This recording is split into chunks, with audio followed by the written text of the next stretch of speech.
जी बताइए, कल की सारी चीजें, सारी बातें आप लोगों को समझ में आ गई थी?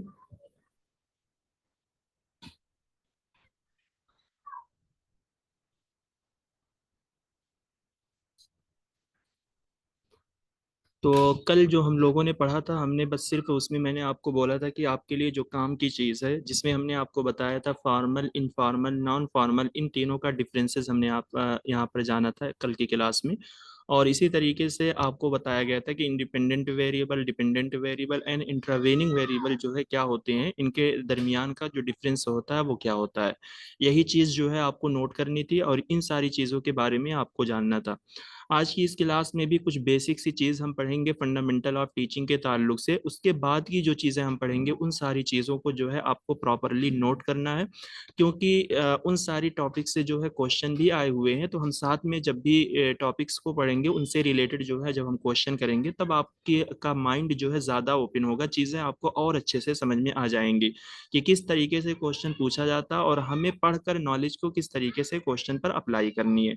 ठीक है, तो चलिए। तो आज हम पढ़ेंगे फंडामेंटल ऑफ टीचिंग। फंडामेंटल का मतलब ही होता है बुनियाद। तो यानी टीचिंग की बुनियादी चीज है क्या। वैसे जो हमने कंसेप्ट पढ़ा था, जो हमने कैरेक्टरिस्टिक पढ़ा था, नेचर पढ़ा था, इन सारी चीजों के अंदर भी फंडामेंटल ऑफ टीचिंग का मतलब आ जाता है। बट यहाँ पर कुछ ऐसी चीज है जिसको आप अगर थोड़ा सा नोट कर लोगे या आप पढ़ लोगे, तो एडिशनल पॉइंट जो है आपके माइंड में आ जाएगा। ठीक है, देखिए, फंडामेंटल्स ऑफ टीचिंग कह रहे हैं कि teaching is the process of imparting knowledge, skill and values to student. It serve as the foundation of a student's academic and personal development. कह रहे हैं कि टीचिंग जो है एक अमल है जिसमें क्या क्या किया जाता है, नॉलेज को इम्पार्ट किया जाता है, यानी नॉलेज डिलीवर की जाती है, स्किल डिलीवर की जाती है एंड वैल्यूज को भी डिलीवर किया जाता है। किसको? स्टूडेंट को। यानी टीचर जो है अपनी टीचिंग के थ्रू जो है आपको नॉलेज देता है, आपके अंदर स्किल बढ़ाता है और इसी तरीके से वैल्यूज के बारे में भी बताता है। वैल्यूज का मतलब ये है कि जहाँ पर टीचर आपको तौर तरीके, अखलाक, आदात, इन सारी चीजों को समझाता है कि आपको समाज में किस तरीके से रहना चाहिए। ठीक है, फिर कह रहे हैं कि ये जो है स्टूडेंट की एकेडमिक एंड पर्सनल डेवलपमेंट के लिए जो है फाउंडेशन की तरह, यानी एक बुनियाद की तरह जो है टीचिंग क्या करती है, काम करती है। कह रहे कि हेयर आर सम की एस्पेक्ट्स ऑफ टीचिंग। कह रहे कि यहाँ पर जो है टीचिंग के कुछ पहलू हैं, जिसमें से आपको दिया गया है द रोल ऑफ टीचर। यानी एक टीचर का रोल बताया गया है कि एक टीचर का क्या किरदार होता है। ठीक, कह रहे हैं कि teacher are not just instructors but also mentors, motivators and facilitators of learning.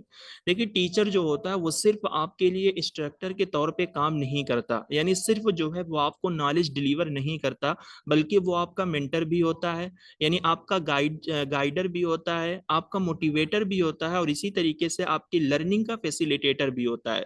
Facilitator का मतलब वो हो गया कि यानी जो आपको लर्न करने के लिए आपके लिए सहूलत फराहम करे, आपके लिए जो राहें हमवार करे, आपके राह में जो कांटे बिछे हुए हैं जिनकी वजह से आप सीख नहीं पा रहे हो, जो कुछ भी डिफिकल्टीज आ रही है आपको सीखने में, तो इन सारी चीजों को दूर कौन करता है? टीचर करता है।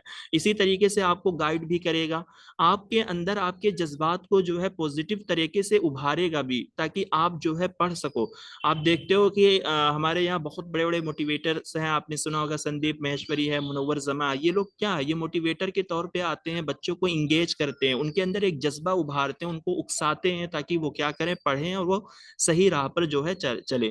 तो ये सब काम जो है टीचर भी करता है क्लासरूम के अंदर। टीचर आप में से हर किसी ने जो है ऑब्जर्व किया होगा, टीचर वक्तन फवक्तन जो है आप लोगों को क्या करते रहते हैं, आपके जज्बात को जो है सही रास्ते की तरफ ले जाते रहते हैं।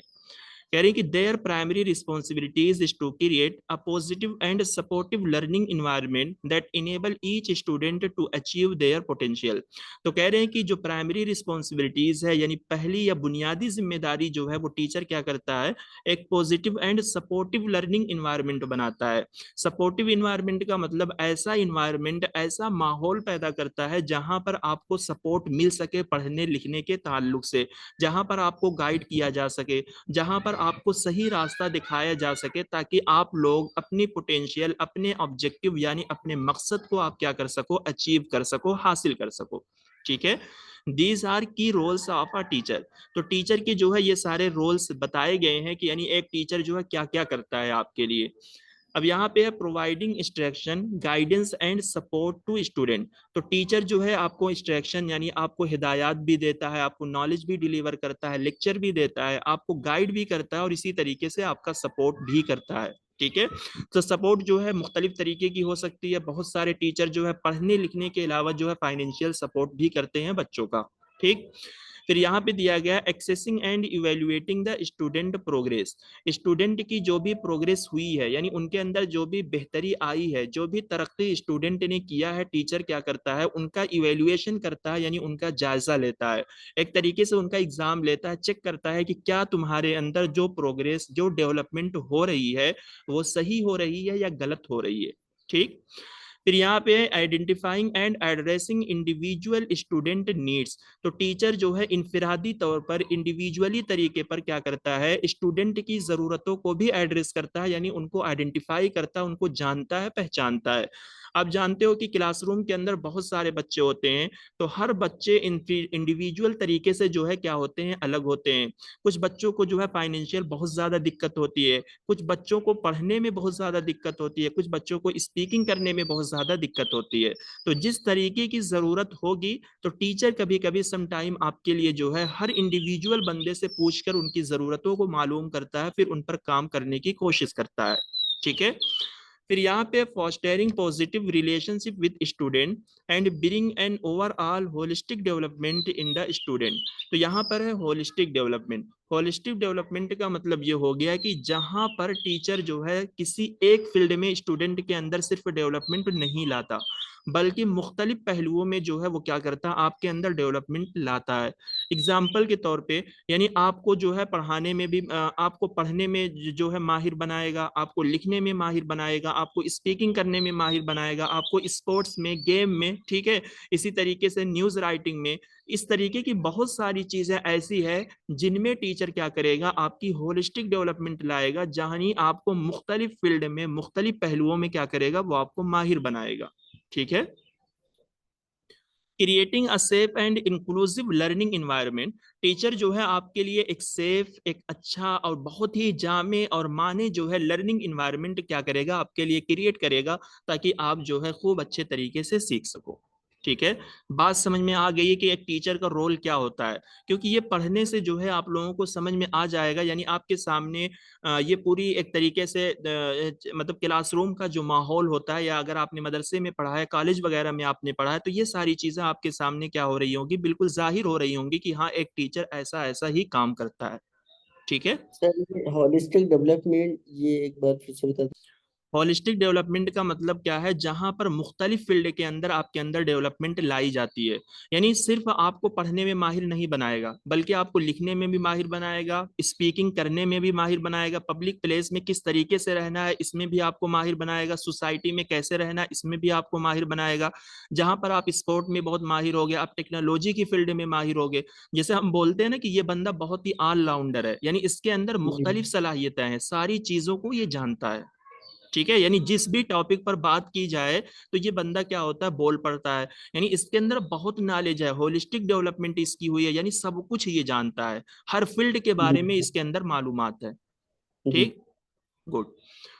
अब यहाँ पे सेकंड में अगर आप देखेंगे स्ट्रेटेजीज फॉर इफेक्टिव टीचिंग, तो कह रहे हैं कि यहाँ पर कुछ स्ट्रेटेजीज दी गई हैं, जिन स्ट्रेटेजीज को फॉलो करके टीचर क्या कर सकता है, अपनी टीचिंग को इफेक्टिव बना सकता है, यानी बहुत ही मुअस्सिर वाली बना सकता है, बहुत ही असरअंदाज टीचिंग बना सकता है।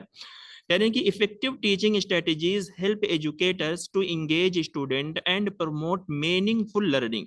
इफेक्टिव टीचिंग स्ट्रेटेजीज जो है वो क्या है, एजुकेटर की एक तरीके से हेल्प करती है कि वो स्टूडेंट को इंगेज कर सके और मीनिंगफुल लर्निंग प्रमोट कर सके।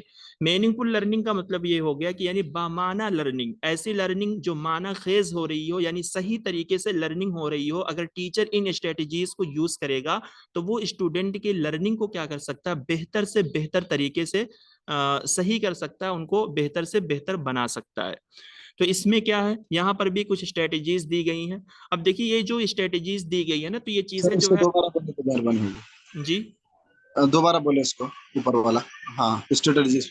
इफेक्टिव टीचिंग को। हाँ, तो मतलब यहाँ पर जो है ये कुछ स्ट्रेटेजीज दिखी ली गई हैं। मतलब कौन सी स्ट्रेटेजीज है? एक्टिव लर्निंग है, कोलैबोरेटिव है, प्रोजेक्ट, यानी ये कुछ ऐसी स्ट्रेटेजीज है जिनको टीचर फॉलो करके स्टूडेंट की लर्निंग को बेहतर बना सकता है। सिंपल सी बात है, यही है। अब ये है क्या, इसके बारे में आप जानिए तो आपको समझ में आएगा। एक्टिव लर्निंग में क्या होता है? Where student are engaged in the learning process, यानी जहां पर टीचर क्या करेगा, स्टूडेंट को लर्निंग प्रोसेस में क्या करेगा, बिल्कुल एक तरीके से उनको इंगेज करके रखेगा, यानी उनको उसी में लगा कर रखेगा। ठीक है, यानी उनको उसी में शामिल कराएगा कि वो उसी में लगे रहें। इसका मतलब क्या है? That means through discussion, group activities and project, यानी टीचर जो है उन बच्चों को ग्रुप डिस्कशन करवाएगा, ग्रुप एक्टिविटीज करवाएगा, प्रोजेक्ट वगैरह देगा लिखने के लिए या करने के लिए, जिनकी वजह से वो स्टूडेंट उसमें एक्टिव होकर क्या करेंगे, पार्टिसिपेट करेंगे।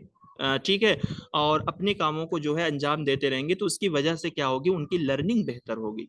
ठीक है, फिर इसी तरीके से आएगा आपका कोलैबोरेटिव। कोलैबोरेटिव का मतलब ही होता है ताउन करना, यानी जहां पर सारे बच्चे क्या होते हैं, टुगेदर, एक साथ मिलकर सीखते हैं। Student work together to solve problems and share knowledge and ideas, जहां पर स्टूडेंट एक साथ काम करते हैं, प्रॉब्लम का सॉल्यूशन निकालते हैं और नॉलेज या आइडियाज को क्या करते हैं, शेयर करते हैं।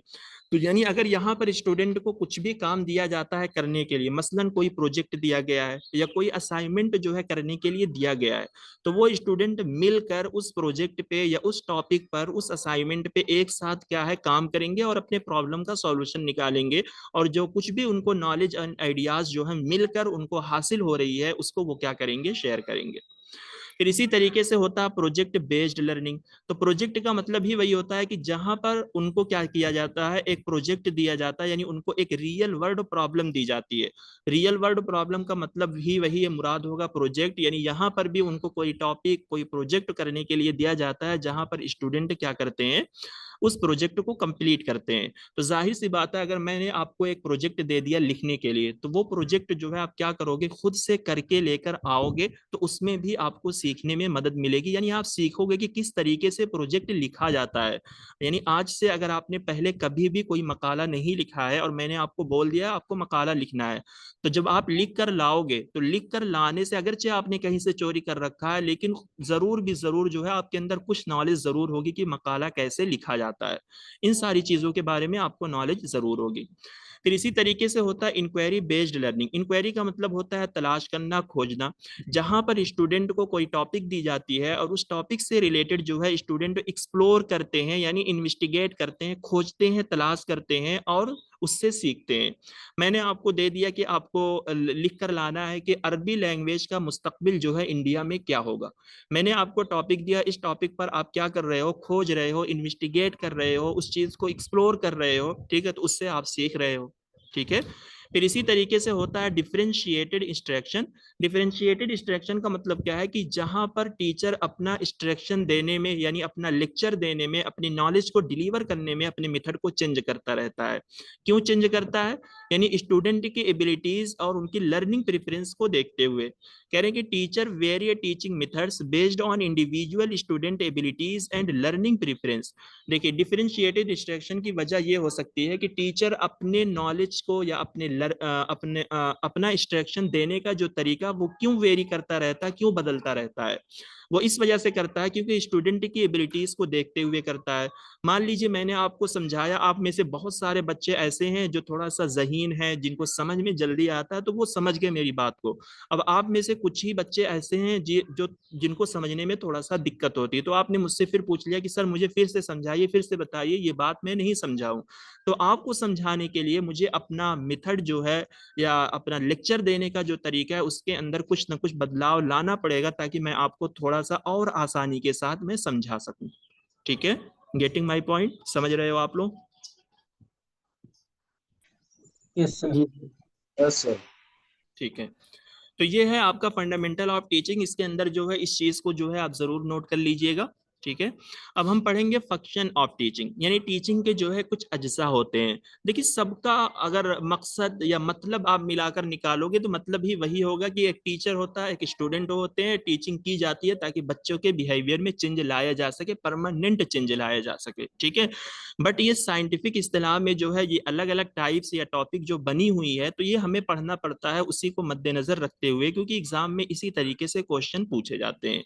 अब इस चीज को जो है आपको नोट करना है। आप इसको जो है आधे सफा में जो है नोट करके लिख सकते हो, जबकि मैंने इसको 2 स्लाइड में बनाया हुआ है। अब इसको हम यहाँ पर इस एतबार से समझेंगे तो फंक्शन ऑफ टीचिंग, टीचिंग के जो फंक्शन होते हैं वो 3 तरीके के होते हैं। पहला होता है डायगोनिस्टिक फंक्शन। ठीक है। डायगोनिस्टिक फंक्शन का मतलब होता है, जिसका मतलब होता है डायग्नोस करना, यानी किसी की जानकारी को जानना, किसी की प्रॉब्लम को जानना। ठीक है। अभी हम इसको समझते हैं और अच्छे से। प्रिस्क्रिप्टिव फंक्शन वो होता है, इसका मतलब होता है ट्रीटमेंट देना। थर्ड फंक्शन आपका होता है इवेल्युएटिव फंक्शन, यानी इवेल्युएशन करना। अब इसको हम इस एतबार से समझेंगे, जैसे मान लीजिए मैं हूं डॉक्टर, आप हो मरीज। ठीक है। तो आप एज अ मरीज मेरे पास आओगे तो मैं आपका डायग्नोस करूंगा, यानी आप मुझे अपनी प्रॉब्लम बताओगे, मैं आपकी प्रॉब्लम को डायग्नोस करूंगा, जानूंगा, समझूंगा कि आपको ये प्रॉब्लम क्यों आ रही है, कितने दिन से ये प्रॉब्लम आपको आ रही है। ठीक है। जो भी आपने अपनी बीमारी हमें बताई है, उस बीमारी के बारे में मैं डायग्नोस करूंगा, यानी आपसे पूछूंगा, तफ्तीश करूंगा, और आपने जो कुछ भी हमें रिपोर्ट्स वगैरह लाकर दिखाई है, उन सारी चीजों को हम क्या करेंगे, जानेंगे, समझेंगे कि आखिर आपको ये बीमारी कितने दिन से है, क्यों आ रही है, क्या दिक्कतें है, ये इन सारी चीजों को हम जानेंगे डायग्नोस्टिक फंक्शन में। जैसे हम बोलते हैं ना कि डॉक्टर जो है अपने मरीज का डायग्नोस करता है, तो जब मैंने डायग्नोस कर लिया, मैंने आपकी बीमारी के बारे में जान लिया, फिर उसी के अकॉर्डिंगली मैं क्या करूंगा, आपका ट्रीटमेंट करूंगा, यानी यहाँ पर जो है मैं आपको दवा वगैरह जो है आपका चलाऊंगा। ठीक है। फिर दवा वगैरह चलाने के बाद जो है मैं आपका इवेल्युएशन करूंगा, यानी एक तरीके से आपका फाइनल चेकअप करूंगा कि क्या मैंने जो दवा आपको खिलाई है, उस दवा की वजह से आपकी बीमारी पे कुछ असर पड़ रहा है कि नहीं पड़ रहा है, यानी आप सही हो रहे हो कि नहीं हो रहे हो। ठीक। ये चीज आपको समझ में आ गई।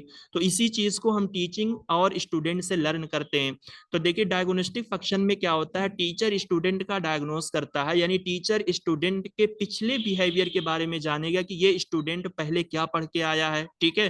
कितनी इसके अंदर नॉलेज है और ये क्या जानता है, इसके अंदर क्या वीकनेस है, क्या वीकनेस नहीं है। ठीक है। क्या मतलब कितनी ज्यादा चीजों को ये अच्छे तरीके से समझ पा रहा है, इसका दिमागी लेवल किस लेवल का, इन सारी चीजों को टीचर क्या करेगा, स्टूडेंट को समझेगा डायग्नोस्टिक फंक्शन में। फिर जब टीचर स्टूडेंट को समझ लेगा, उसी के अकॉर्डिंगली जो है टीचर उस स्टूडेंट को ट्रीटमेंट देगा, यानी उनको पढ़ाएगा। अब एक्चुअल जो यहाँ पर टीचर और स्टूडेंट के दरमियान क्या है, यहाँ पर क्या बनेगा, एक तरीके से रिलेशन बनेगा, यानी टीचर और स्टूडेंट के दरमियान जो है यहाँ पर रिलेशनशिप बन जाएगा, यानी एक्चुअल में टीचर यहाँ पर स्टूडेंट को अलग अलग टिप्स, अलग अलग टेक्निक, अलग अलग मेथड को यूज करके इन बच्चों को पढ़ाएगा। अब पढ़ाने के बाद जो है फाइनली टीचर क्या करेगा, उनका इवेल्युएशन करेगा, यानी उनका सेमेस्टर एग्जाम लेगा, फाइनल एग्जाम लेगा, जो कुछ भी टीचर से बन सकता है वो इवेल्युएशन मेथड को यूज करके उन बच्चों का एग्जाम लेगा, ताकि वो ये जान सके कि जो कुछ हमने इसको पढ़ाया है, इसको हमने ट्रीटमेंट दिया है, क्या ये सही है कि नहीं है, यानी ये बच्चा सक्सेस हो रहा है कि नहीं हो रहा है। समझ में आ रही है बात? जी सर। ठीक है। तो इन 3 फंक्शन में जो है आपका यही होगा, इसके अलावा इसमें कुछ है ही नहीं। अगर आपने समझ गया कि डायग्नोस्टिक फंक्शन क्या होता है, प्रिस्क्रिप्टिव फंक्शन क्या होता है, इवेल्युएटिव फंक्शन क्या होता है। अब देखते हैं diagnostic function. In this the independent variable teacher remains more active. अब देखिए इस फंक्शन में जो है इंडिपेंडेंट वेरिएबल हमने किसको बोला था, टीचर को बोला था। तो टीचर क्या होता है, बहुत ही एक्टिव होता है। The teacher decides what should be prior behaviour. Prior का मतलब पिछला बिहेवियर, पहला जो बिहेवियर क्या था, prior behaviour and skill of the learner to achieve the objective of teaching. तो यानी इसमें क्या करेगा, टीचर ही फैसला करेगा कि लर्नर का पहला बिहेवियर या लर्नर की स्किल जो है क्या होनी चाहिए। क्योंकि जब टीचर लर्नर का डायग्नोस करेगा तो उसमें टीचर खुद जान जाएगा कि ये बंदा कितने पानी में है ना, कि ये पहले से क्या पढ़ के आया है, क्या सीख कर आया है, और इसके अंदर कितनी नॉलेज है। तो टीचर ही उस लर्नर के लेवल को, यानी उसके बिहेवियर, उसके स्किल को क्या करेगा, डिसाइड करेगा, ताकि वो उसको टीचिंग के ऑब्जेक्टिव को अचीव करवा सके। ठीक है। यानी जब हम जान जाएंगे कि ये बंदा उसी एतबार से, तो हम उसको उसी लेवल में रखेंगे। मान लीजिए हमारे पास 3 लेवल है, बिगिनर है, एडवांस है, मॉडरेट लेवल है।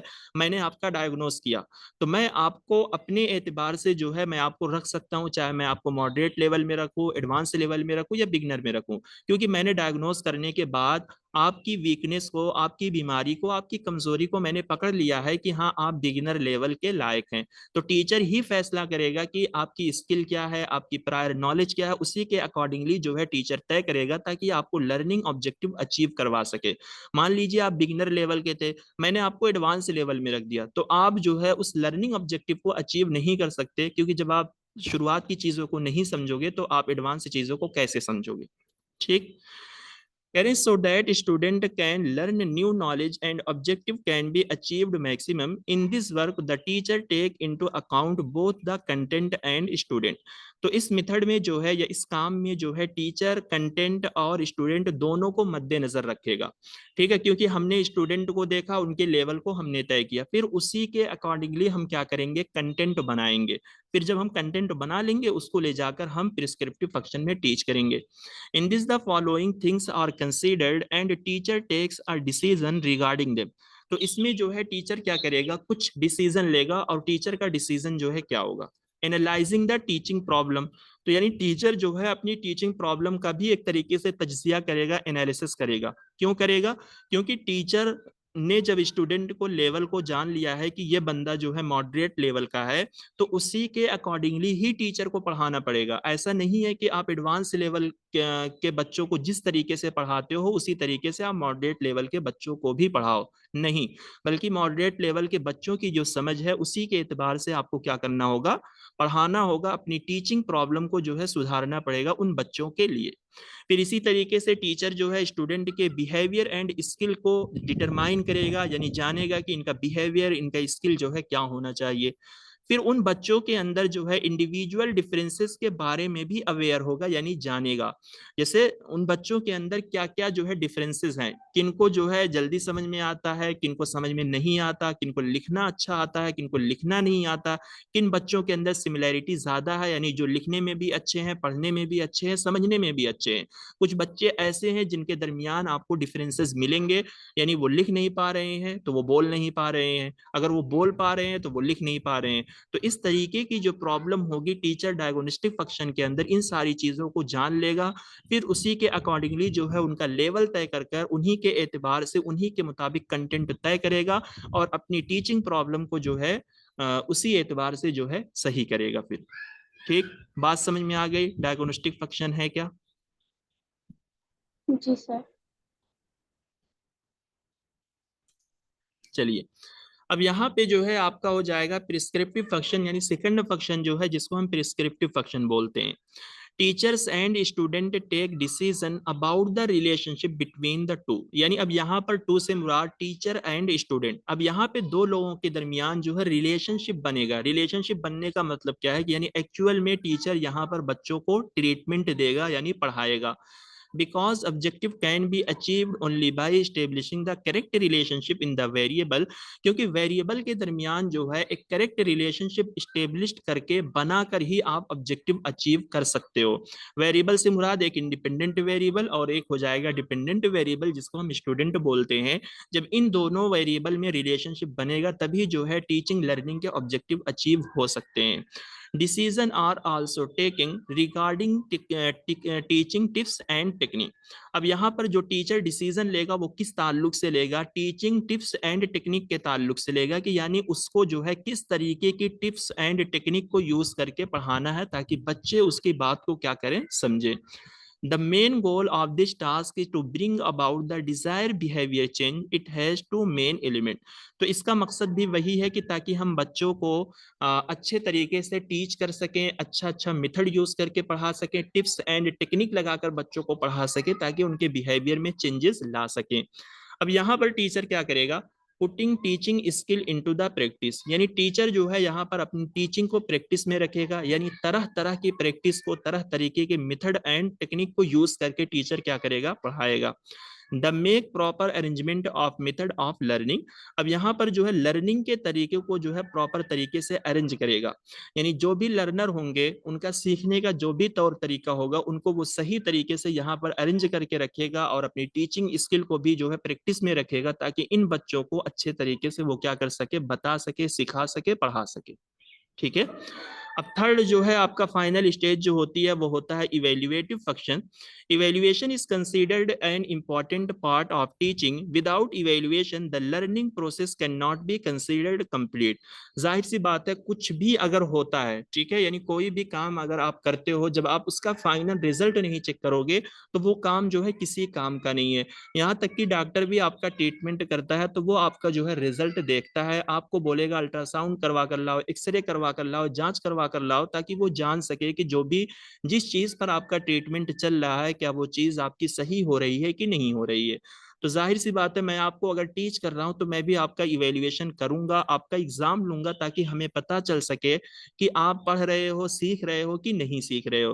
तो वही कह रहे हैं कि इवेल्युएशन के बगैर जो है कोई भी लर्निंग का जो प्रोसेस जो है उसको कंप्लीट नहीं माना जा सकता। It means function to check the effectiveness of second task. तो इसका मेन फंक्शन वही है कि सेकंड टास्क यानी प्रिस्क्रिप्टिव फंक्शन में जो कुछ भी हमने टीच किया है, जो कुछ भी हमने बच्चों को पढ़ाया है, उसकी इफेक्टिवनेस को चेक करना। The criterion of evaluation is considered to be achievement of the objective.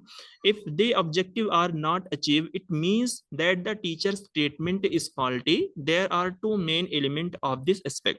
कह रहे हैं कि अगर हमारा इवेल्युएशन जो है या फिर हमारे ऑब्जेक्टिव जो है वो सही तरीके से अचीव नहीं हुए, तो इसका यही मतलब होगा कि टीचर ने जो ट्रीटमेंट दिया है, जो पढ़ाया है आपको, वो फॉल्टी पढ़ाया है, गलत तरीके से पढ़ाया है, आपका इलाज जो है सही तरीके से नहीं किया गया है।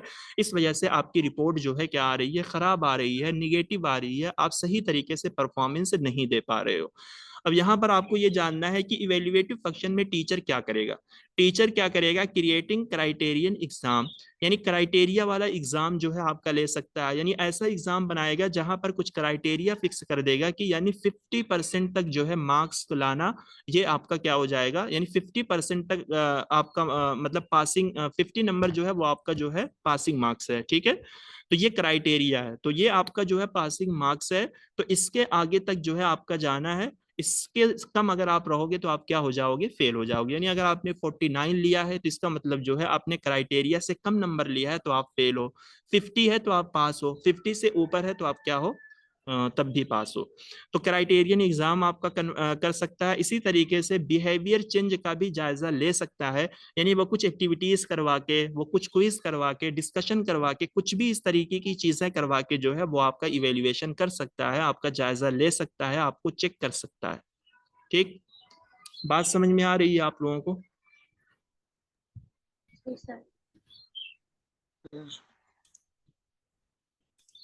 चलिए, तो अब हम क्वेश्चन देख लेते हैं। ठीक है,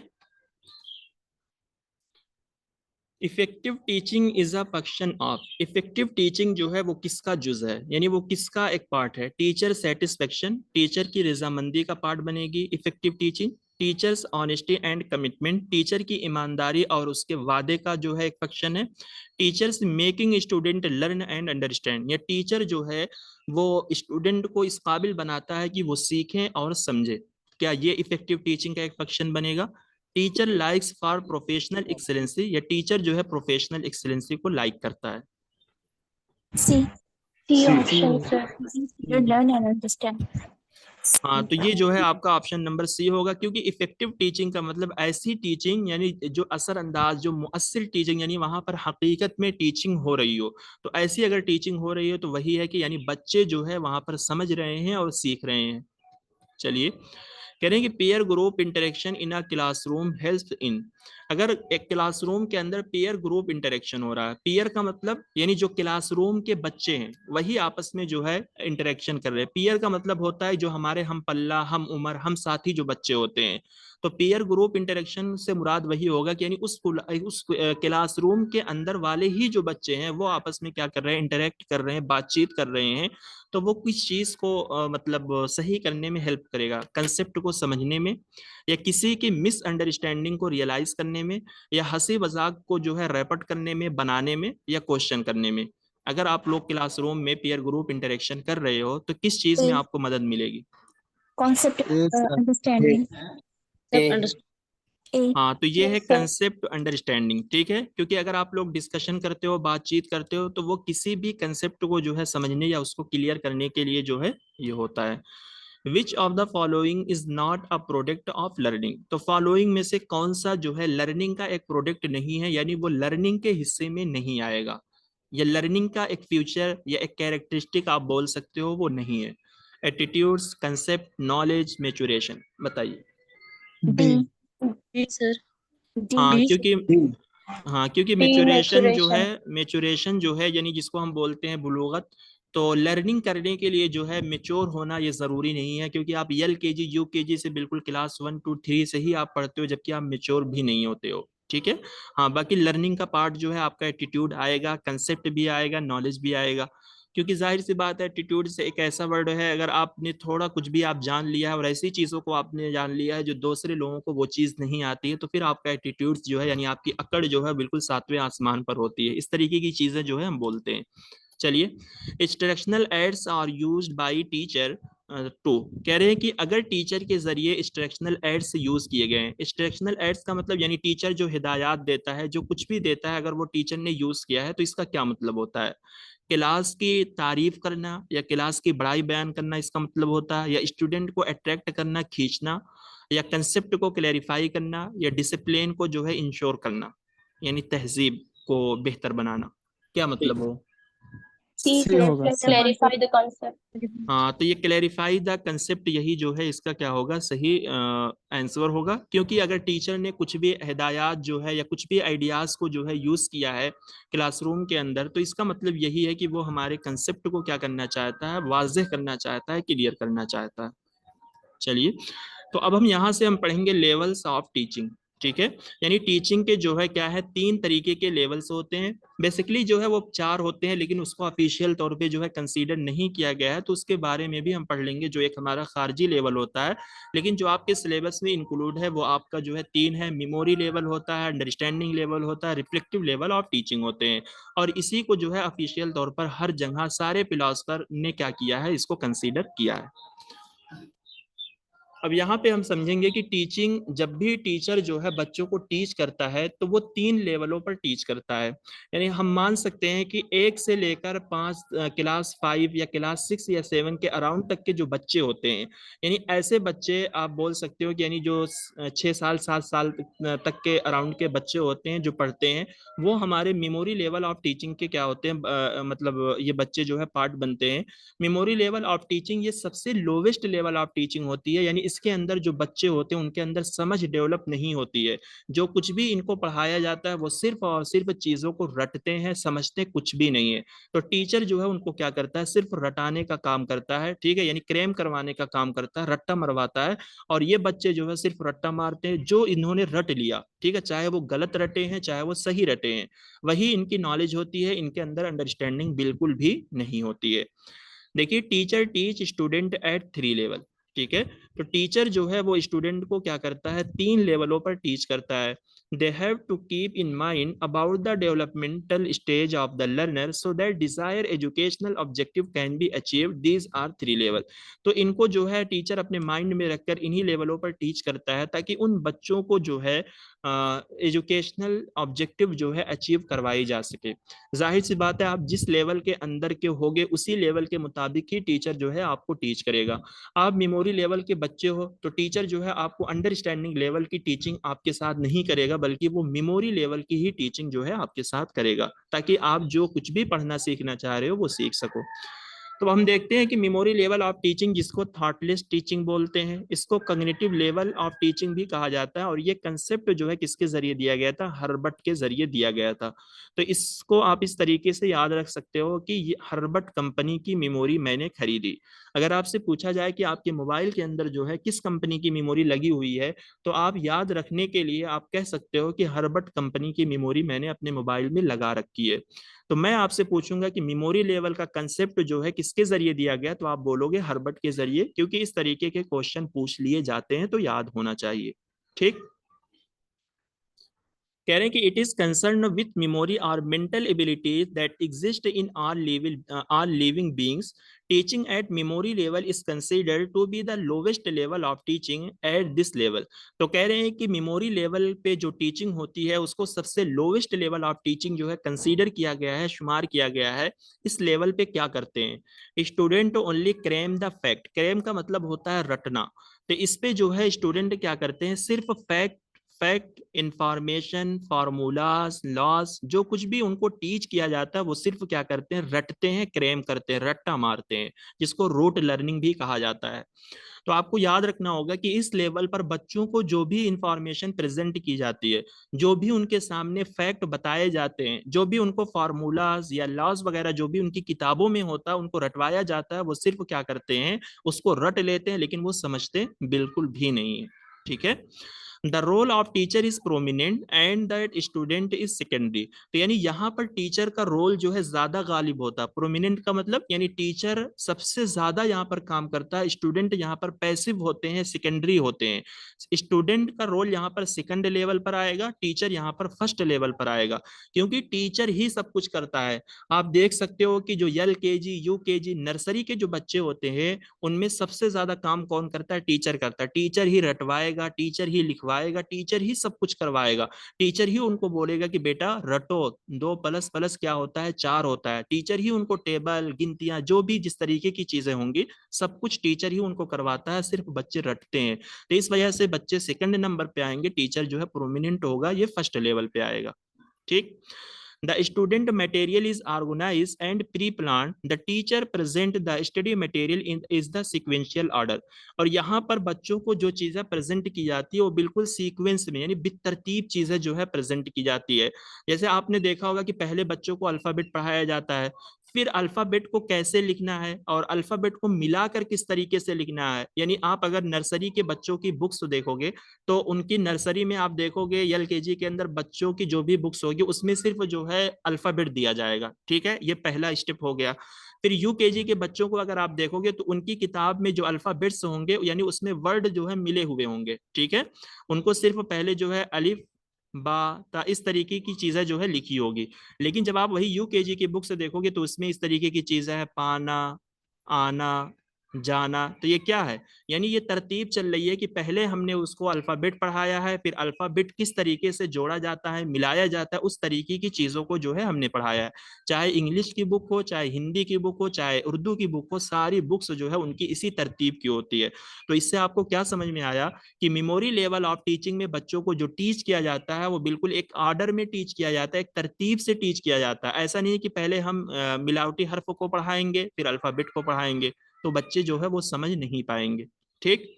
Memory level of teaching act as the first step for understanding and reflective level of teaching. It is prerequisite for understanding level of teaching. ये memory level of teaching जो होती है वो आपका understanding level and reflective level of teaching का जो है क्या होती है, पार्ट बनती है. क्योंकि अगर memory level of teaching जो है नहीं की जाएगी बच्चों को तो वो जो है understanding level of teaching पर जो है नहीं पहुंच सकते.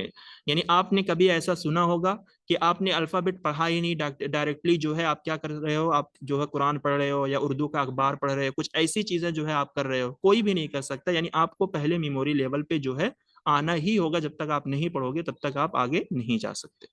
अब बताइए इतना जो है समझ में आ गया आप लोगों को मेमोरी लेवल ऑफ टीचिंग है क्या? ठीक है.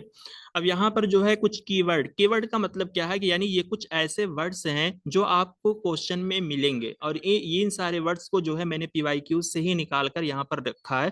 तो इस चीज को भी आप नोट करो कि जब भी मेमोरी लेवल ऑफ टीचिंग या अंडरस्टैंडिंग लेवल ऑफ टीचिंग या रिफ्लेक्टिव लेवल ऑफ टीचिंग से क्वेश्चन पूछे जाएंगे तो इन सारे वर्डों को जो है आपको जहन में रखना है कि हाँ ऐसे वर्ड अगर उस क्वेश्चन में आ रहे होंगे तो आप फौरन समझ जाइएगा कि हाँ ये मेमोरी लेवल ऑफ टीचिंग के बारे में बात कर रहा है. तो यानी इस तरीके के वर्ड जो है वो आपके क्वेश्चन में आते रहेंगे, जिसका मतलब ही वही होगा कि ये सब क्वेश्चन जो है मेमोरी लेवल ऑफ टीचिंग से.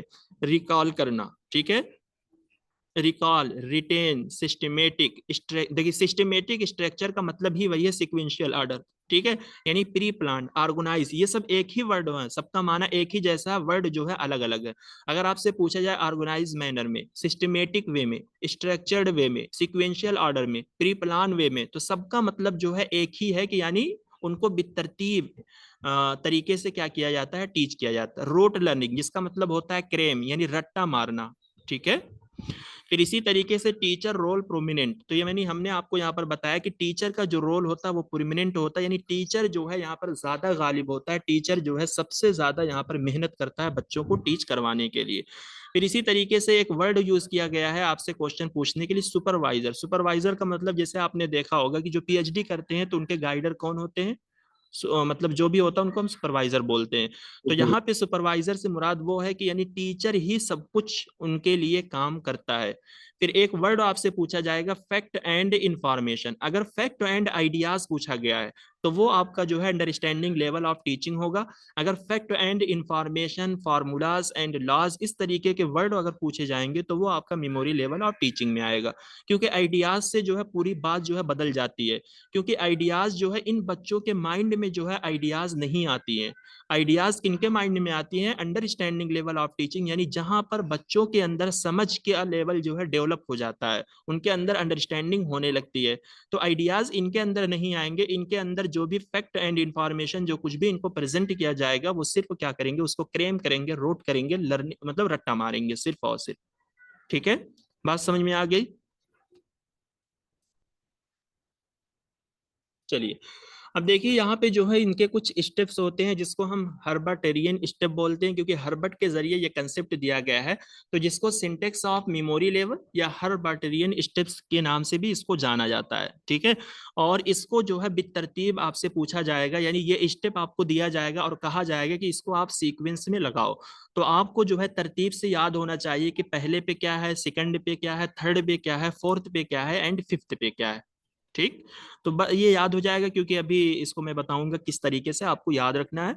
तो इसका जो है स्टेप ही आपको याद होना चाहिए। देखिए प्रिपरेशन जिसका मतलब होता है इंट्रोडक्शन, तो इसमें जो है क्या होता है, this is the preparatory stage. Preparatory stage का मतलब यानी ये पहला स्टेज है, where student are prepare before actually presenting the topic before them, यानी जहां पर टॉपिक को प्रेजेंट करने से पहले जो है, यानी पेश करने से पहले जो है बच्चों को प्रिपेयर किया जाता है। जैसे होता है ना कि क्लासरूम के अंदर जो है टीचर आएगा, या फिर टीचर ने अभी जो है प्रेजेंटेशन शुरू नहीं किया, बल्कि वो आपको एक तरीके से प्रिपेयर कर रहा है, आपको बता रहा है कि आपको आज क्या पढ़ाया जाएगा, कैसे पढ़ाया जाएगा, आपको इस तरीके से करके आना है, ऐसे बैठना है, इस तरीके की दीगर सारी चीजें जो है होगी इंट्रोडक्शन स्टेज में।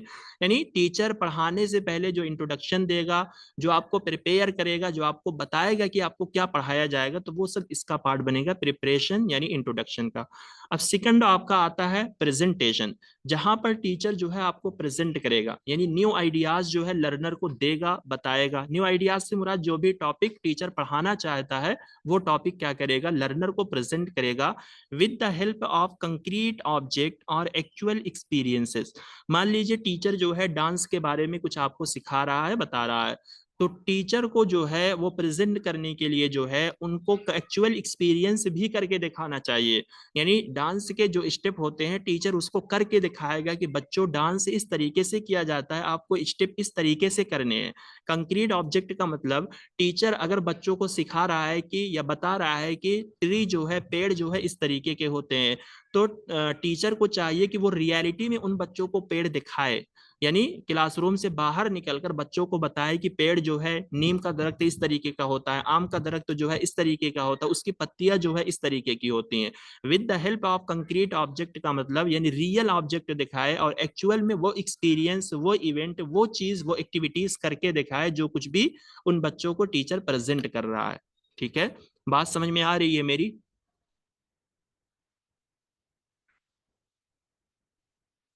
जी सर। हाँ, जिसको हम बोलते हैं डिमोन्स्ट्रेशन यानी डेमो करके दिखाना। अगर टीचर बच्चों को डांस के बारे में बता रहा है तो सिर्फ टीचर बोल रहा है कि आप डांस करो डांस करो डांस, तो बच्चे कैसे समझेंगे।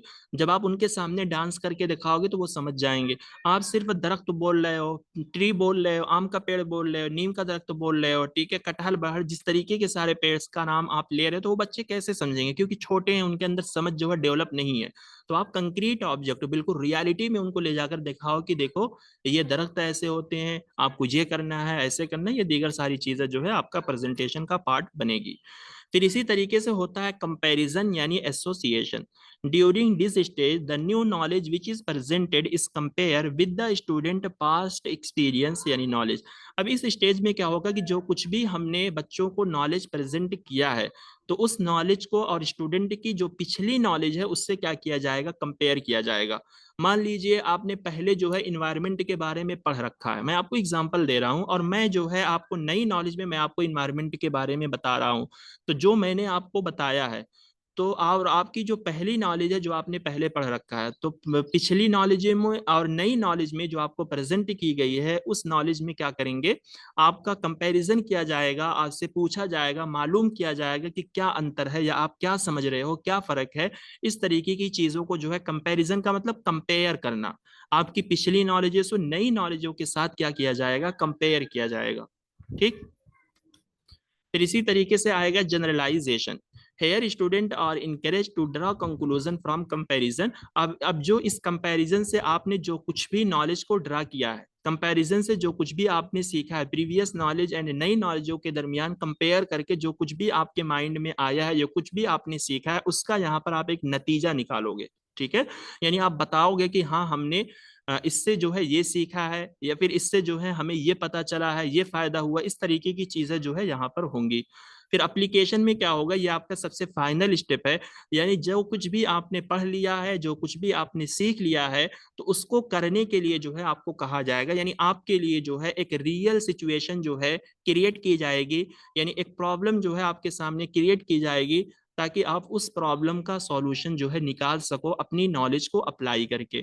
This is a vital step in the Herbartian approach because in this step student try to apply and learn knowledge in the real life situation। ठीक है, तो इसमें वही है कि आपने जो कुछ भी सीखा, जो कुछ भी आपको प्रेजेंट किया था, उसमें जो कुछ भी आपने सीख लिया है, तब फाइनल स्टेज में टीचर आपको आपके सामने जो है वो रियल लाइफ सिचुएशन देगा, वो कहेगा कि आप मेरे सामने जो है अपनी नॉलेज को अप्लाई करके दिखाओ, तभी हमें पता चलेगा कि आपने सीखा है कि नहीं सीखा है। जैसे होता है ना कि मैथ को जो टीचर होते हैं आपको सिखाते हैं, समझाते हैं, तो आप कहते हो कि हाँ हमें समझ में आ गया है। फुल टीचर जो है आपको एक रियल लाइफ सिचुएशन देगा। सिचुएशन का मतलब यानी टीचर जो है अपने सामने मैथ की कुछ एग्जांपल देगा और कहेगा कि इसको सॉल्व करके दिखाओ। तो वो जो टीचर आपको जो एग्जांपल दे रहा है उसी को हम रियल लाइफ सिचुएशन बोलते हैं।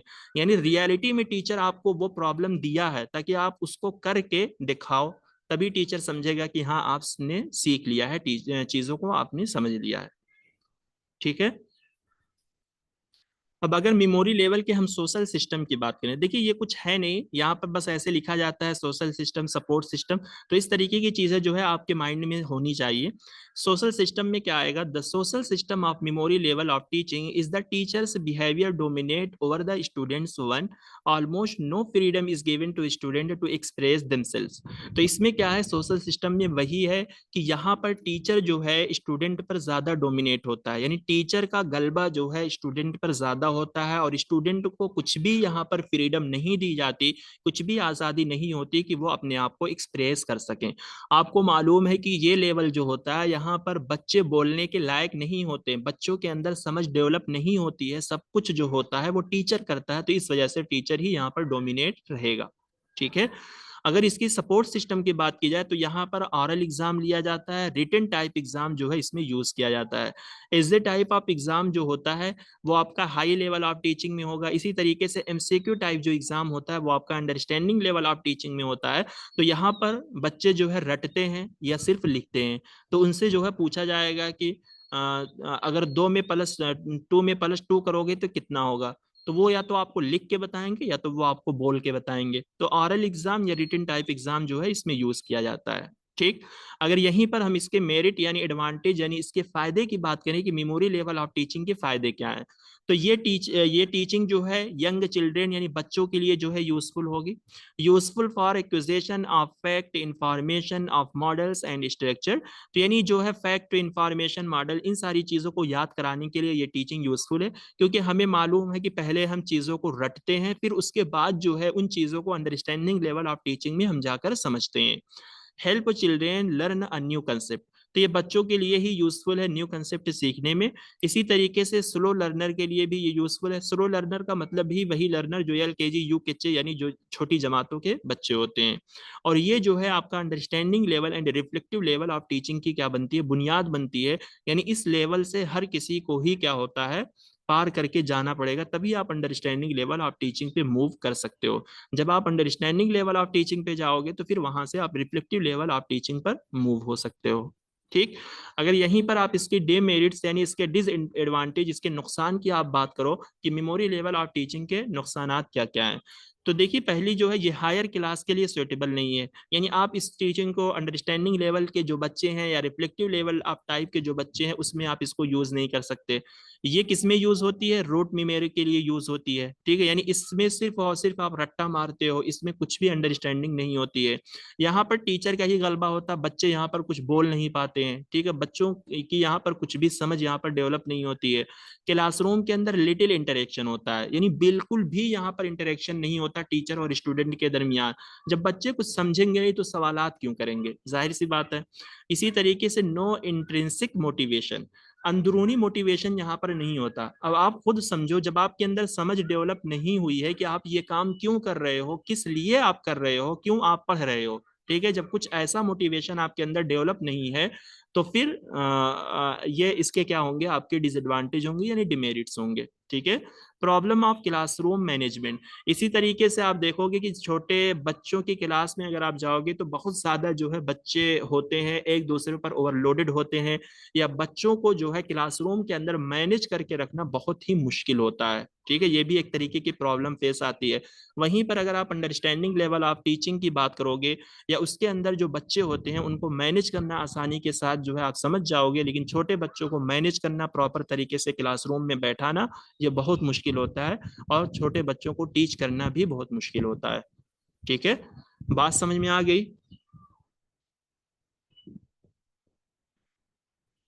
Yes sir. Yes sir. Yes जी, आप लोगों की आवाज नहीं आ रही है बहुत। जी सर, आया समझ में आया sir. Sir social system of memory level एक बार फिर से बता दीजिए। Social system of memory level में यही कहा गया है कि इसका जो सोशल सिस्टम है यहाँ पर टीचर का ही गलबा होता है, यानी टीचर ही सब कुछ यहाँ पर करता है। बच्चों को कुछ भी फ्रीडम, कुछ भी आज़ादी नहीं दी जाती है कि यहाँ पर बच्चे अपने से खुद करें। ठीक है, जो टीचर करेगा वही बच्चे करेंगे। बच्चों के पास इतनी फ्रीडम नहीं है या उनके अंदर इतनी समझ नहीं है कि वो कुछ उनसे वो टीचर से कुछ पूछ सकते हैं या वो कुछ क्वेश्चन कर सकते हैं कि क्यों उनको टीचर ये काम करने के लिए बोल रहा है या बता रहा है। सिंपल सी बात है। ठीक है। चल, अब देखिए ये सब आसान है, इसमें कुछ ऐसा है नहीं। आपने समझ लिया होगा कि मेमोरी लेवल है क्या, आपके माइंड में ये चीज आ गई है। ठीक है, जब हम क्वेश्चन करेंगे ना तो खुद ब खुद ये टॉपिक जो है आपको याद हो जाएगी। आपसे एक भी क्वेश्चन जो है इसके गलत नहीं होंगे, ट्रस्ट मी। देखिए अंडरस्टैंडिंग लेवल ऑफ टीचिंग जो है इसको हम क्या बोलते हैं, थॉटफुल टीचिंग। ठीक है, यानी ये टीचिंग आपकी जो होती है थोड़ा सा यहाँ पर सोच विचार या अंडरस्टैंडिंग जो कुछ भी आप बोलो ये बच्चों की यहाँ पर डेवलप हो जाती है। एक तरीके से टीचर और स्टूडेंट के दरमियान यहाँ पर रिलेशनशिप बन जाता है जहाँ पर टीचर बच्चों से चू चिरा करने लगते हैं। ये किसके जरिए दिया गया है, मॉरिसन के जरिए दिया गया है। ठीक। अब यहाँ पे हम देखेंगे at this level student interpret between fact and principle यानी आइडियाज। अब मान लीजिए जो कुछ भी फैक्ट होता है, ठीक है, उस फैक्ट से रिलेटेड आपके माइंड में यहाँ पर आइडियाज जो है डेवलप होने लगती हैं, तो उनके दरमियान जो है आप चीजों को इंटरप्रेट करने की, वाजह करने की जो है आप कोशिश यहाँ पर करने लगते हो। ठीक। At this level no cramming is encourage, यानी यहाँ पर जो है रट्टाफिकेशन को जो है बढ़ावा नहीं दिया जाता है। बच्चे जो है यहाँ पर रटते नहीं है, यहाँ पर क्या होता है समझते हैं। Seeing the total use of fact and relationship, यहाँ पर चीजों के दरमियान जो है रिलेशनशिप को जो है देखा जाता है। जैसे टीचर स्टूडेंट का रिलेशनशिप है, कोई भी फैक्ट है, कोई भी नॉलेज है, कोई भी टॉपिक है, उस टॉपिक से रिलेटेड जो है आपके माइंड में आइडियाज जो है डेवलप होने लगते हैं, जनरेट होने लगते हैं। तो आप उन आइडियाज के ताल्लुक से यहाँ पर काम करते हो। एग्जाम्पल के तौर पे मैंने आपको कुछ टॉपिक दिया और कहा कि आप इस टॉपिक को अपने अकॉर्डिंगली जो है आप लिख कर लाइएगा, तो उस टॉपिक के ताल्लुक से इस लेवल में आपके अंदर बहुत सारे आइडियाज जो है डेवलप होंगे। आप यही सोचोगे कि मैं इस टॉपिक को कितना बेहतर से बेहतर बनाकर जो है टीचर के सामने जाकर प्रेजेंट कर सकूं। ठीक है, यही चीज जो है मेमोरी लेवल ऑफ टीचिंग में नहीं होती है। both pupils means बच्चे, both pupils and teacher participate in developing the lesson। तो यहाँ पर जो है लेसन या क्लासरूम आप बोल सकते हो, टीचर और बच्चों दोनों का पार्टिसिपेशन होता है। Here the mental development of learner is at a higher level than the memory level।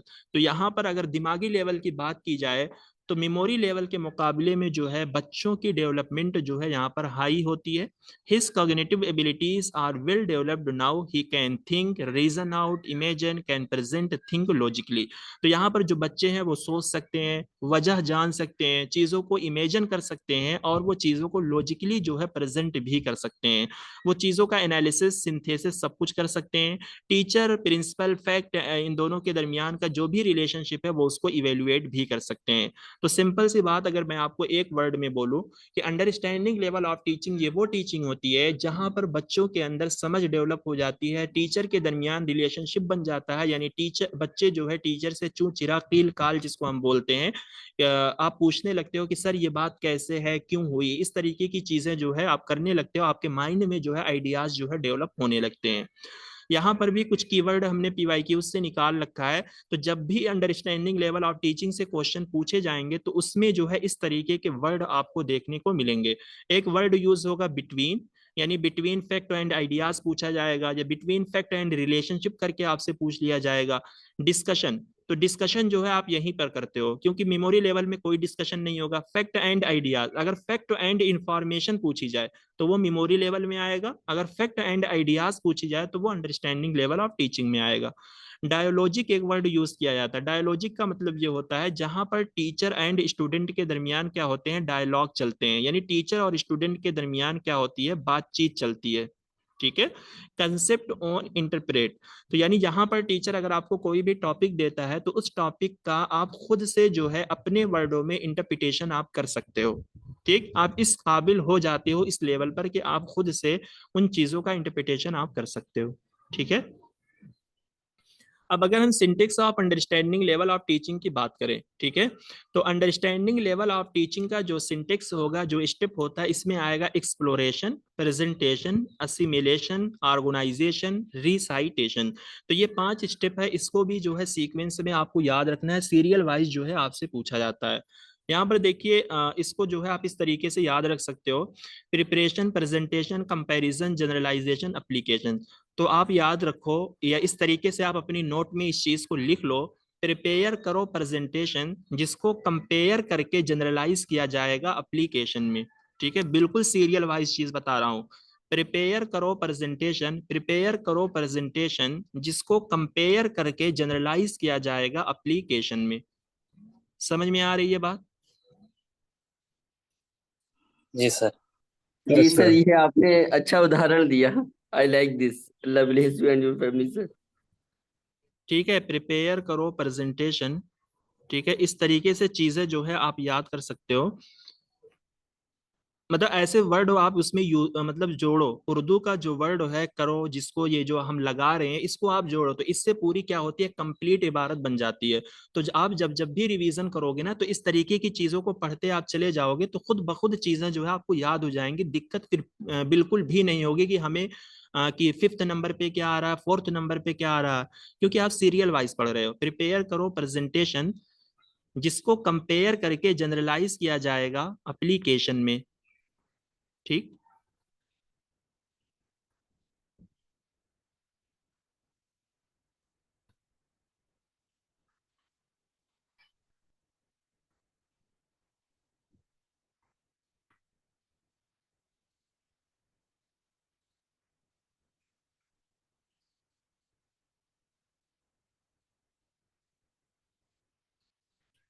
ठीक है, तो ये मेमोरी लेवल ऑफ टीचिंग की जो है सिंटेक्स है, इसको आप इस तरीके से याद रख सकते हो।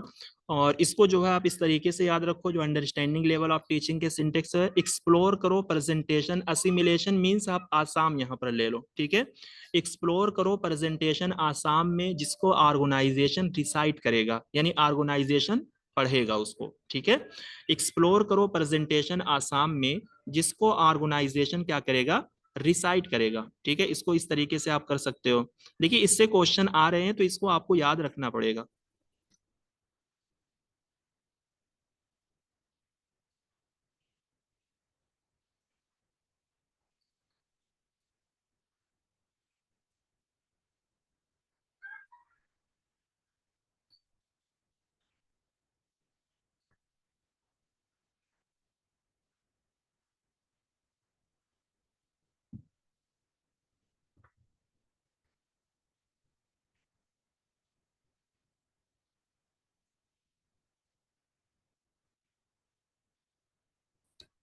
एक समझ में आ गया?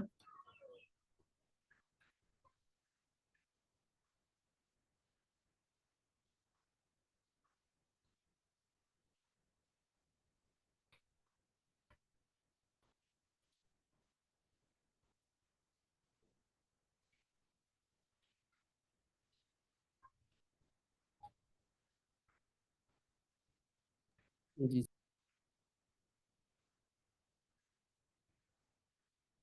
चलिए, तो देखिए अगर हम एक्सप्लोरेशन में क्या है, जहाँ पर टीचर जो है प्रीवियस नॉलेज को टेस्ट करेगा, यानी स्टूडेंट की प्रीवियस नॉलेज को क्या करेगा, टेस्ट करेगा, फिर उसी के अकॉर्डिंगली जो है वो कंटेंट का एनालिसिस करेगा, यानी उसी के अकॉर्डिंगली जो है वो एनालिसिस करके कंटेंट बनाएगा। ठीक। फिर प्रेजेंटेशन में क्या है, कंटेंट को जो है प्रेजेंट किया जाएगा, diagnosis and recapitulation till the student understand. Recapitulation का मतलब क्या है कि मतलब जब तक बच्चे समझ नहीं जाएंगे तब तक वो क्या करेगा, बच्चों को समझाता रहेगा। जैसे मैं भी आपको प्रेजेंटेशन दे रहा हूँ, जो भी चीजें मैं आपको पढ़ा रहा हूँ आप नहीं समझ पा रहे हो, तो मैं आपको बार बार समझा रहा हूँ जब तक आप नहीं समझोगे। ठीक है, तो उसी को बोलेंगे रिकैपिचुलेशन, यानी स्टूडेंट के अंडरस्टैंडिंग तक टीचर क्या करेगा, बार बार जो है वो चीजों को बताता रहेगा, समझाता रहेगा। असिमिलेशन, असिमिलेशन का मतलब होता है यकसानियत यानी मुशाबात। In this step student study the subject matter deeply and try to relate the presented material to their internal selves. देखिए ये चीजें जो है ना, ये जो फ्यूचर लिखे हुए ये आपसे नहीं पूछे जाएंगे, इसका स्टेप जो है पूछा जाता है, तो ये स्टेप जो है आप याद रखना। इस स्टेप में क्या होता है कि स्टूडेंट जो है सब्जेक्ट मैटर का डीपली जो है क्या करता है, स्टडी करता है, और वो कोशिश करता है कि जो कुछ भी मटेरियल उसको प्रेजेंट किया गया है वो उसको अपने नफ्स के साथ यानी अपने अंदरूनी चीजों के साथ जोड़ सके। जैसे होता है कि हम अगर कोई भी सब्जेक्ट कोई भी मटेरियल हम पढ़ते हैं तो उस चीज को हम अपनी रियल लाइफ जिंदगी से जो है जोड़ने की कोशिश करते हैं, क्या वाकई ऐसा हमारी रियल जिंदगी में ये काम होता है कि नहीं होता है।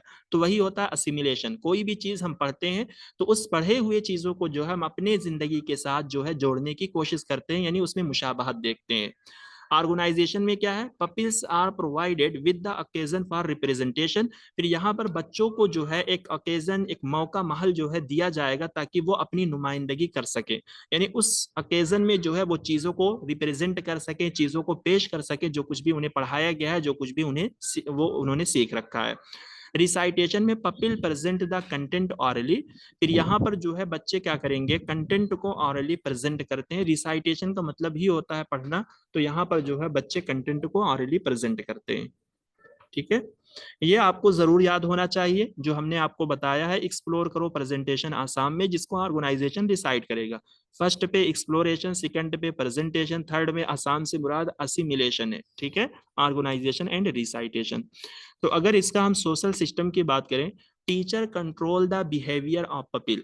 तो यानी यहाँ पर जो है टीचर बच्चों के बिहेवियर को कंट्रोल करता है। वहीं अंडरस्टैंडिंग लेवल ऑफ टीचिंग में हमने देखा कि सब कुछ जो है वो टीचर करता है, यानी वहां पर भी टीचर का ही कंट्रोल बच्चों पर होता है। But pupil and teacher remain active in assimilation, pupil work with full involvement. ठीक है, तो यहाँ पर टीचर और बच्चे जो हैं क्या होते हैं, एक्टिव होते हैं, यानी असिमिलेशन में यानी टीचर और स्टूडेंट दोनों का रोल क्या होता है, यहाँ पर एक्टिव होता है।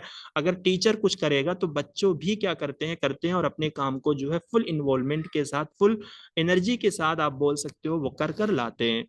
यहाँ पर जो सपोर्ट सिस्टम है, यहाँ पर oral test, essay type test, objective type test जो है यहाँ पर लिया जाता है, या क्वेश्चन जो कुछ भी आप पूछ सकते हो वो यहाँ पर इन बच्चों के साथ किया जाता है। अगर यहीं पर आप इसकी मेरिट या एडवांटेज की आप बात करोगे तो यहाँ पर जो लर्निंग होती है वो इफेक्टिव लर्निंग होती है। डिफरेंट कॉग्निशन एबिलिटीज का डेवलपमेंट होता है, यानी एक तरीके से आप बोल सकते हो कि आपका दिमागी लेवल या आपकी दिमागी सलाहियत जो है यहाँ पर डेवलप हो जाती है डिफरेंट तरीके से, क्योंकि सोचने समझने की सलाहियत जब आपके अंदर डेवलप होगी तो आपके अंदर मुख्तलिफ किस्म के जो है आइडियाज का भी जो एक तूफान होता है वो सब जो है आपके माइंड में आना शुरू हो जाएगा। Set stage for entering into the reflective level of teaching. तो ये स्टेज जो है आपको रिफ्लेक्टिव लेवल ऑफ टीचिंग के लिए जो है सेट करता है, और यहाँ पर जो है क्लासरूम का जो इंटरेक्शन होता है वो इफेक्टिव होता है। मेमोरी लेवल में लीस्ट इंटरेक्शन होता है, यानी बिल्कुल नहीं होता है यहाँ पर जो है इंटरेक्शन इफेक्टिव हो जाता है। डीमेरिट या डिसएडवांटेज की आप बात करोगे, ये हायर कॉग्निटिव एबिलिटीज को इग्नोर करती है, क्योंकि यहाँ पर जो है बिल्कुल हायर लेवल के जो बच्चे होंगे वो आपके किसके अंदर आएंगे, रिफ्लेक्टिव लेवल ऑफ टीचिंग के अंदर आते हैं, जिसको हम बोलते हैं पीएचडी लेवल के जो बच्चे हैं। Less emphasis on intrinsic motivation, तो यहाँ पर भी जो है इंट्रिंसिक मोटिवेशन यानी अंदरूनी जज्बाती तौर पर जो एक मोटिवेशन होता है वो भी यहाँ पर क्या होता है, कम होता है। इंट्रिंसिक मोटिवेशन जो होगा वो आपका पीएचडी लेवल पर होगा, जहां पर आप खुद से कैपेबल होते हैं सारे काम को करने के लिए। ठीक। नो इंडिविजुअलाइज्ड लर्निंग, तो यहाँ पर जो है इंडिविजुअलाइज्ड लर्निंग नहीं होती कि टीचर जो है आपको इंडिविजुअल तरीके से बताए, पढ़ाए, सिखाए। पीएचडी लेवल ऑफ टीचिंग में आप बोल सकते हो, रिफ्लेक्टिव लेवल ऑफ टीचिंग में, कि वो इंडिविजुअली टीचर जो है बच्चों को गाइड करता है, क्योंकि वहां पर क्या होते हैं, टीचर के अंदर जो है जो पीएचडी के बच्चे होते हैं, टीचर जो है हर इंडिविजुअल बच्चों को उनके अकॉर्डिंगली क्या करता है, बताता रहता है। ठीक है, यानी गाइडर जिसको हम बोलते हैं, सुपरवाइजर जो होता है। फिर इसी तरीके से ये भी आपकी जो है टीचर सेंटर होती है, यानी इसमें जो है टीचर और स्टूडेंट के दरमियान जो है सिर्फ रिलेशन बनता है, बच्चों के अंदर समझ डेवलप होती है, आइडियाज उनके अंदर आने लगते हैं, फैक्ट एंड प्रिंसिपल या आइडियाज जो है ये सारी चीजें उनके अंदर डेवलप हो जाती है, बट ये कंप्लीटली स्टूडेंट सेंटर नहीं होती है, ये टीचर सेंटर होती है। और मेमोरी लेवल ऑफ टीचिंग जो है वो भी आपकी क्या होती है, टीचर सेंटर होती है। स्टूडेंट सेंटर जो है वो आपकी कौन होती है, रिफ्लेक्टिव लेवल ऑफ टीचिंग होती है, जहां पर सारा काम जो है वो स्टूडेंट करता है। देखिए रिफ्लेक्टिव लेवल ऑफ टीचिंग जो है ये आपके हंट के जरिए दी गई है। ठीक, इसको हम अपर थॉटफुल लेवल बोलते हैं या इंट्रोस्पेक्टिव लेवल बोलते हैं। इसमें क्या है, प्रॉब्लम सॉल्विंग की एबिलिटीज जो है इनके अंदर डेवलप होती है इन बच्चों के अंदर, क्योंकि आप रिसर्च करते हो तो रिसर्च खुद आपकी एक प्रॉब्लम होती है, उस प्रॉब्लम का सॉल्यूशन जो है आप खुद से निकाल कर, यानी अपनी रिसर्च को आप कंप्लीट खुद से करते हो।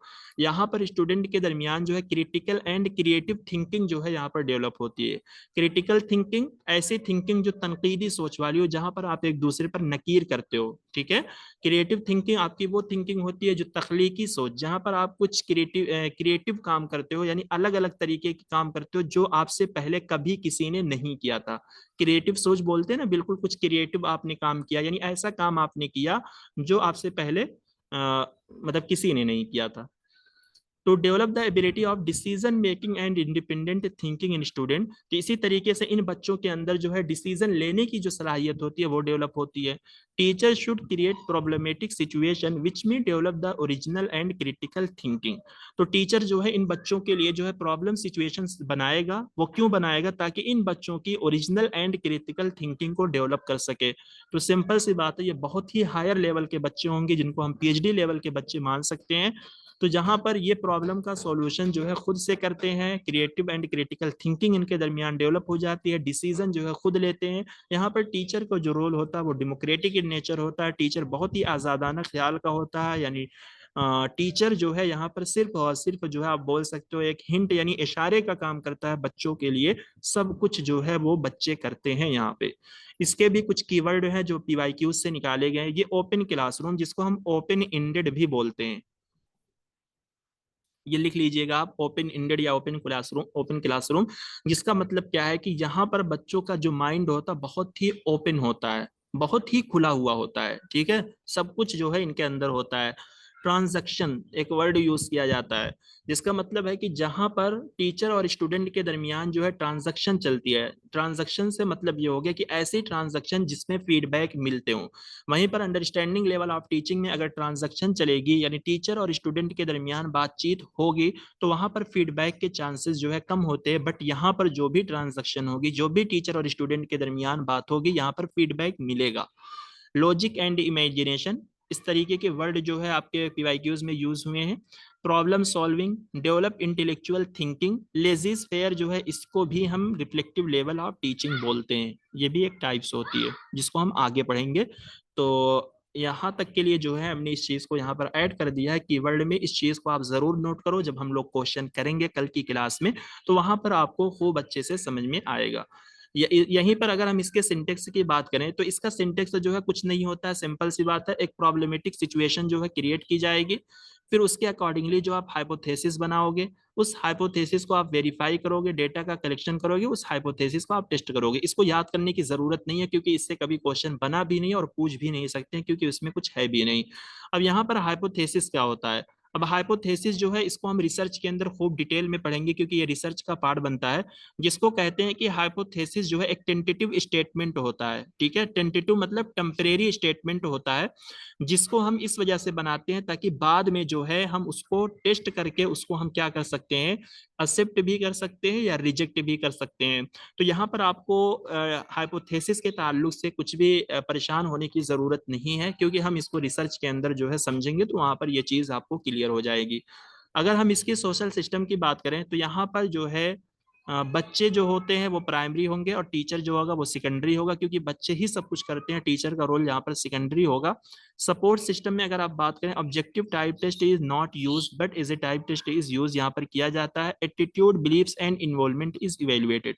देखिए, अगर आपका जो है लिखने वाला टेस्ट आपका किया जाएगा तो उस टेस्ट में जो है आपकी सारी चीजों को इवेल्युएट किया जाता है। आप समझो कि यूपीएससी जो है इंडिया का सबसे टफ एग्जाम है, वो आपका एग्जिट टाइप टेस्ट क्यों लेती है, यानी वो एग्जाम जो है लिखने वाला क्यों होता है, तो वो इस वजह से होता है ताकि वहां पर जो है हर बंदे का एटीट्यूड, उनका बिलीफ सिस्टम है क्या, वो सोचते क्या है सोसाइटी के बारे में, ठीक है, इस तरीके की चीजों को वहां पर इवेलुएट किया जाता है। तो वो इवेलुएट कैसे होगा, जो आप लिख कर आओगे उसी से जो है एग्जामिनर भाप जाएगा कि इसकी सोच किस लेवल की है। ठीक है, तो ये सबसे हाई लेवल का होता है, तो उसी एतबार से यहाँ पर इस टाइप टेस्ट यूज किया जाता है। जैसे कि आप अपनी थीसिस लिखते हो, तो थीसिस में भी तो आपके एटीट्यूड, बिलीव्स, आपकी नॉलेज, इन सारी चीजों को क्या किया जाता है, चेक किया जाता है, ताकि जाना जा सके कि आप क्या सोच रहे हो, आपका लेवल क्या है सोचने का, आपके अंदर कितनी सलाहियत है। इस तरीके की चीजों को जो है क्या किया जाता है, यहाँ पर सोचा जाता है।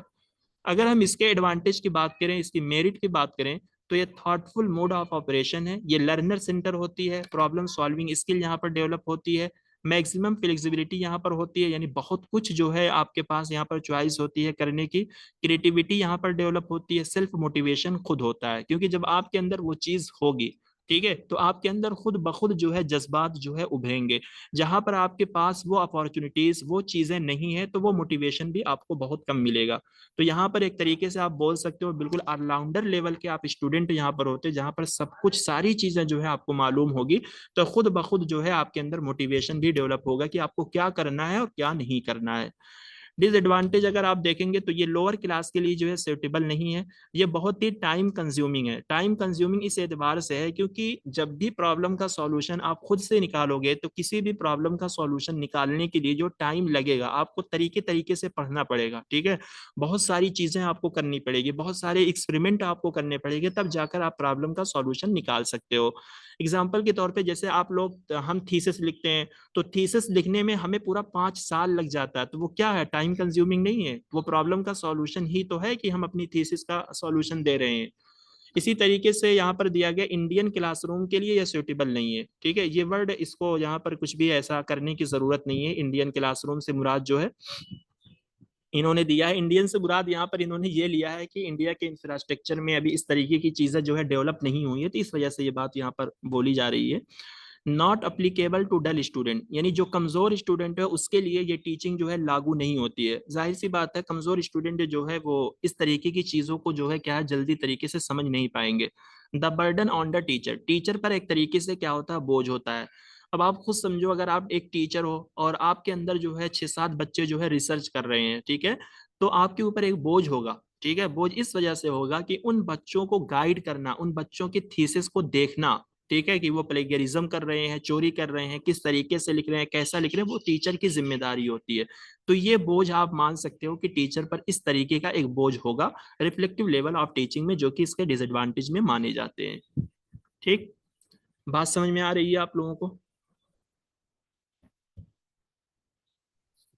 जी सर। सर ये मालूम करना था, इसकी पीडीएफ हमें मिलेगी सर? जी, टेलीग्राम चैनल पे शेयर की गई थी, कल की भी शेयर की गई है। सर उसमें भी हम ऐड नहीं है और मैसेज भी डाला था। ओके, तो फिर आप हमाद सर को मैसेज कीजिए, वो आपको जो है वहाँ पर वो कर देंगे, ज्वाइन कर देंगे, ठीक है। जी जी जी जी।